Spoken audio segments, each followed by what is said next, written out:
प्रतिवर्ष जून मास 5 तारिख दिन विश्व परिवेश दिवस पालन करा जायथाय। एही परिप्रेक्षी रे आज खड़ियाल वन विभाग तरफ विश्व परिवेश दिवस पालित होई जायछि। एही दिवस पालन करिवार मुख्य कारण हेउछि लोकंकु परिवेश विषय रे अवगत कराइबा। मनिष निजर जानतरे हेउ किंबा अजाणतरे परिवेश प्रति अनेक अन्याय करिथाय।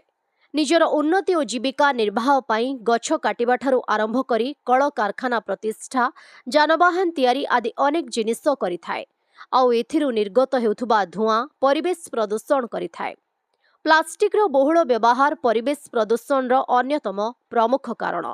सुस्थ समाज गठन करिबाकु हेले आम परिवेश को स्वच्छ एवं निर्मल रखिबाकु पड़िबो। मनिष एवं परिवेश मध्यरे बहुत गभीर संपर्क रहिछि। प्रकृति बिना जीवन संभव नुह। परिवेश क्रमागत भावरे दूषित हेउछि जहा आम जीवन रे गभीर प्रभाव पकाउछि। परिवेश रो जत्न नेबाकु एही दिवस समस्तंकु बार्ता देइथाय। मिलित जातिसंघ 1972 जून 5 तारिख रे विश्व परिवेश दिवस पालन पई एक बैठक करिथिला। एही दिवस सेतेबेले सफल हेबो जेतेबेले समस्ते परिवेश रो जत्न नेबे। प्रत्येक व्यक्ति को बुझिबाकु पड़िबो जे परिवेश सुस्थ रहिले मनिष सुस्थ रहिबो। सेथिपाई आमे आजिठारु जिल्ला व्यापी एक सचेतन रथ बुलिबो बोली खड़ियाल डीएफओ अजीज खान कहिसंती। आजिर कार्यक्रम रे खड़ियाल नगर बंठारे वृक्षरोपण करी सचेतनता रथ को पताका देखाई शुभारंभ करा जायथिला।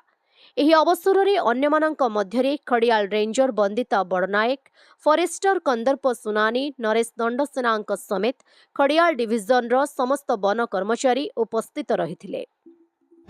आज जून 5 दिन आमे वर्ल्ड एनवायरनमेंट डे सेलिब्रेट करूछु, जो थरे हमर संदेश रहउछि कि केमिति पर्यावरण की एनवायरनमेंट को आमे सुरक्षा दे पारिबा।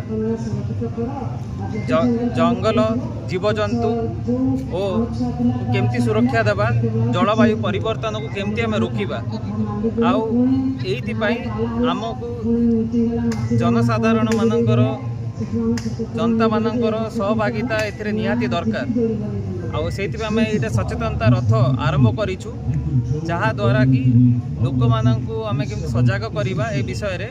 सेइति पई ए रथटा आज आमे आरंभ करिछु। नुआपड़ा जिल्लारू जगन्नाथ सागर रिपोर्ट, ओडिशा हाइलाइट समाचार।